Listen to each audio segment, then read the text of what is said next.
Hello Libra, September 2025 Tarot. 2 cards already on the table.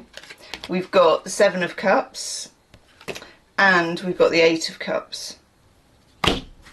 For me, this clearly says there is something which is kind of in the fantasy part of you.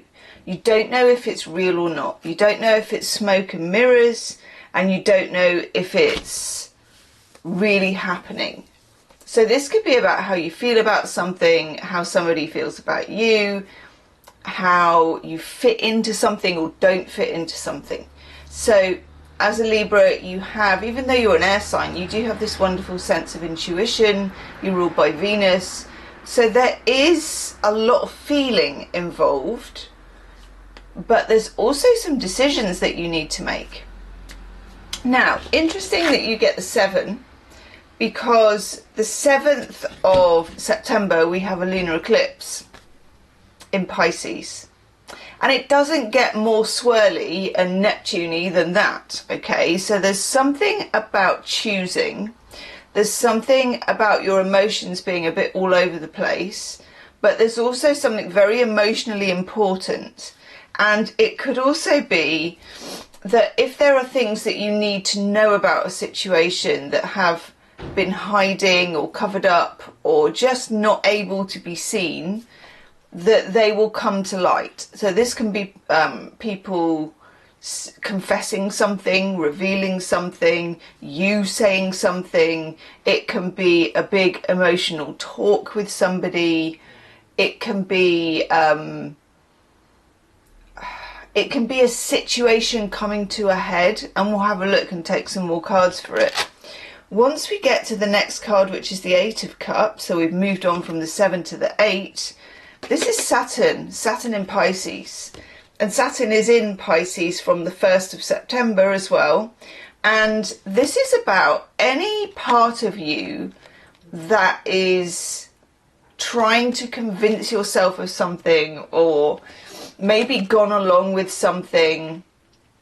That part of you is having a reality check.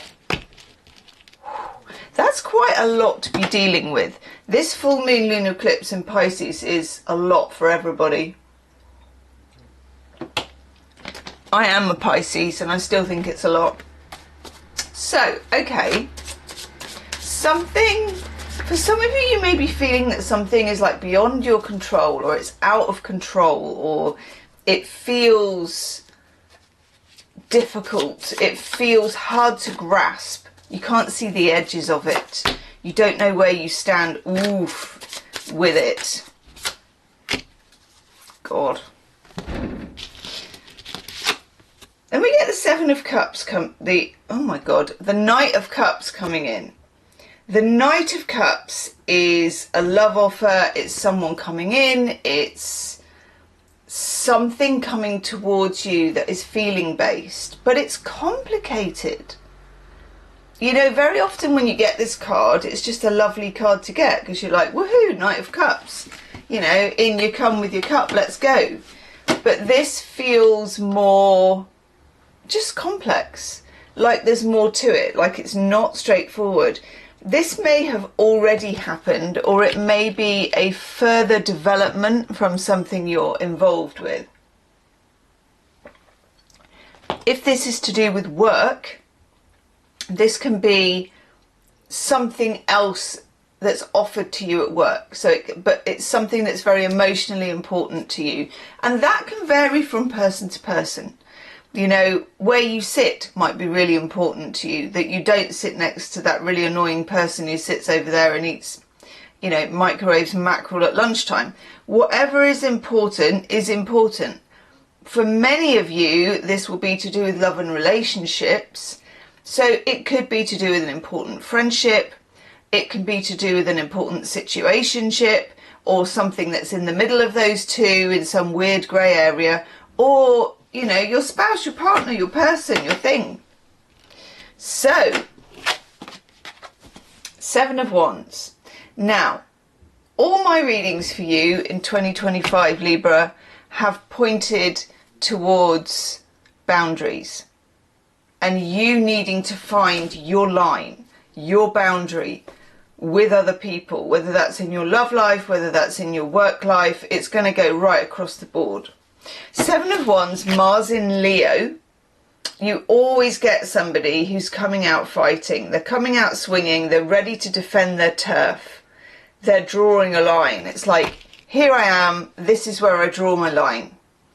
And Librans can be quite invested in having a harmonious atmosphere, creating harmony, finding parity, finding harmony. And it goes against your grain to actually ignore all that and just think, what do I want? What do I need? How do I get that? And how do I safeguard people taking advantage? Okay. What is hidden here, please? What are we not seeing? Oh, that's nice. I don't mind if that's hidden. Ooh, I don't mind if that's hidden either. Okay, good. What we can't see at the moment, which is a rather nice surprise, is the Four of Wands. The Four of Wands is like a destiny card. So although things involve you making decisions, things involve you deciding whether you want to distance yourself from somebody or something, or whether you want to get closer to somebody or something, or what they're worth, or whether you're being realistic and all the rest of it. That's going on the one hand. And then behind the scenes, hidden from view, is this Four of Wands where the universe has some plan to open a portal for you of magic, of manifestation, of just good luck and prospects and things that you're not really having to work for, you're not conscious of. So when this comes in with the Four of Wands, I just say thank you very much. It's like, yep, I'll take that, thank you very much. So this may also come through to you in the form of a weird dream that you have, particularly I think after the 7th of September and before the 21st, when we go into the new moon eclipse. I think it's in Virgo. You've got this period of dreamscape in between where everything you do during that time is manifesting what's happening over the next few years, actually. So I would say in that time, in the sort of mid-September time, be careful what you wish for, but also wish for something you really want. You know, don't be caught up in what's going wrong and mulling over, you know, how could you make it better? Be caught up in where do I want to be? What do I want to feel? And enjoy that instead. So in other words, be caught up in the happy ending so that you can lead the energy towards that, because this energy is on your side. It's fruitful. It wants to help you. It wants to meet you. It wants to kind of push things along. And with that energy in your corner, it's so much easier. The other thing that's hidden is justice. Justice for you, of course, is your card. So we're getting the Libra card. And when we get that, when we get the Justice card, and when a star sign gets their own card, one, it means that your natural way of being is amplified. So you can be more of yourself, but just dig down. So it's like your best self and your most powerful self. And deep down, I think a lot of you Librans have been working on boundaries for the last couple of years. So actually what you're finding now is when you really need it, it's there. Maybe 2 years ago it wouldn't have been. So you are able to say to a person, to a situation, that's far enough. You know, this is what I need, and if you can't provide that, I'm going to go off there. I'm going over here. I'm off. And I don't mean that in an ultimatum kind of a way either. I mean it genuinely, in that you are quite prepared to distance yourself if what you need and deserve is not on the table. And that is justice. And that is karma being rebalanced. And I am here for that. I'm loving that. Let's have some love and romance cards for you. Get a couple of love decks. What do we need to know? Okay. I'm getting a channel message to carry on using the same deck. Alrighty. Let's have a look at the cards as we go as well. So here are the cards we've already drawn for you. Now let's have a look at your love cards. There we go. Love and relationships. Although I rather feel that some of this for some of you is also just about love and relationships as well. So how you do one thing in your life is how you're going to do everything this month. So it kind of cuts across both ways. There will be an extended love reading after this. So if you really want to go deeper, it will be the first link in the description box. Oof! Oof! Woof. What is going on? Three of Swords, getting down to the heart of the matter. This is something that you can't, let me just try and zoom in, that you can't avoid. And you may have been wanting to or trying to avoid it for quite some time.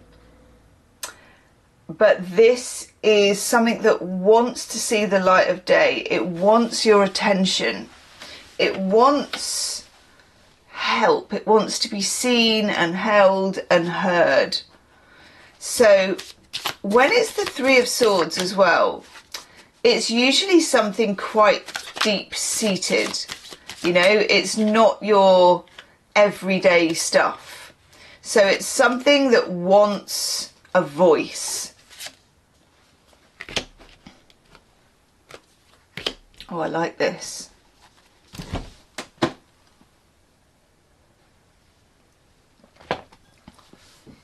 Then we have the Queen of Wands.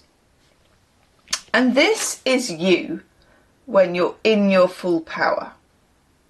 Now, for some of you, particularly if you are very much an empath, and I get this because I'm an empath, and empaths sometimes struggle with boundaries because, especially in love relationships, because the whole idea or the whole way of being for an empath is that you connect.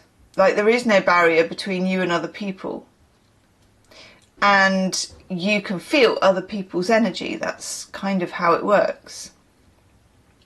Sometimes, and this is one of those times for you around September, October, especially as we come into your birthday season, you need to be able to separate a bit from your connection or the dynamic and become more self-contained. And that doesn't mean that you have to walk out on every relationship.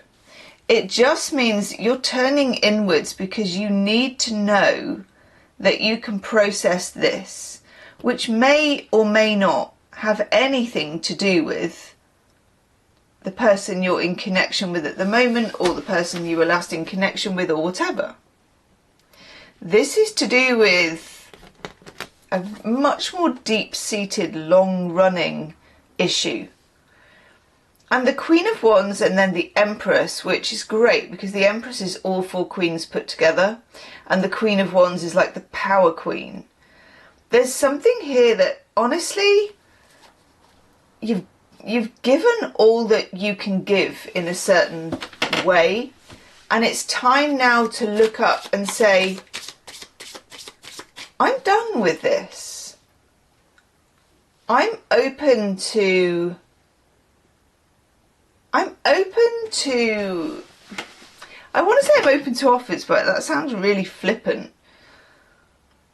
I'm not going to push this rock up the hill. I am not going to do the hard work for you. I am not here for that. I'm here to feel good about myself. I'm here to feel empowered, and I'm feeling more powerful than I've felt in a really long time. And I'm ready to pull all these rusty old swords out of my heart, and I'm ready to live again, and I'm ready to love again. And that may or may not be you. Convincing me of that is your job, not mine. I love this. And then we get the Knight of Swords, and I kind of thought we might. I get the feeling that as you create distance, it brings them closer. And it may not be what you were expecting. But that's okay, we're in eclipse season, we can expect the unexpected. With the Knight of Swords, this is somebody who is now in a rush to say something, to do something, to communicate something. The Knight of Cups arrives with the cup, with the feelings, with the request, with the love. The Knight of Swords tears in with the announcement, with something to say.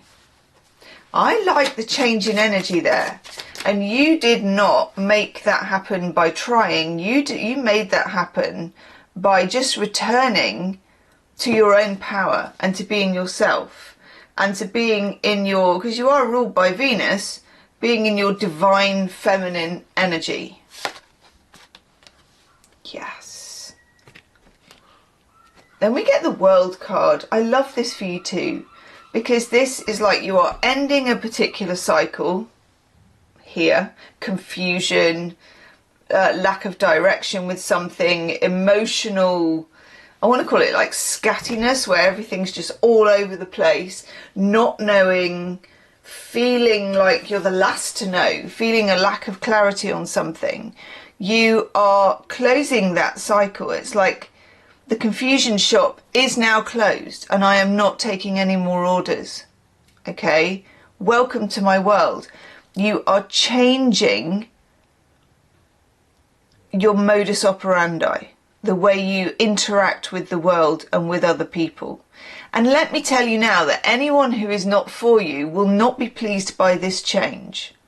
They will be put off by it. They may fall by the wayside. And you will be all the better for that.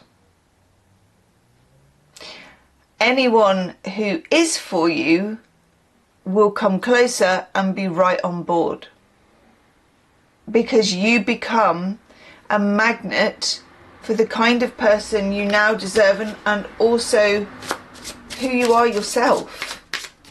You're very sure in yourself, so you can also be very sure when someone else comes forward that they are true. Remember, you've got justice, which involves also the sword of truth. Oh, I love this for you. Ace of Pentacles. I am now ready to start building on things that are true, maybe slower than before. Maybe, you know, less exciting than before, but we're talking real. And notice how we got these two together, the Ace of Pentacles and the World. It's like a new cycle where something is reliable and honest and right, and also deserving of your attention. I love this for you, Libra. In the extended love reading, I am going to use a different deck. And I am going to look at the other side. I'm going to look at the person that you're dealing with on the other side of the connection. I'm going to look at the challenge, the turning point, and then guidance and next steps to take you forward to get the best possible outcome that you can get. So that link is in the description box. I'm going to go and do that now. Say hello in the comments. Give it a thumbs up if you liked it, and I'll see you on the other side. Namaste.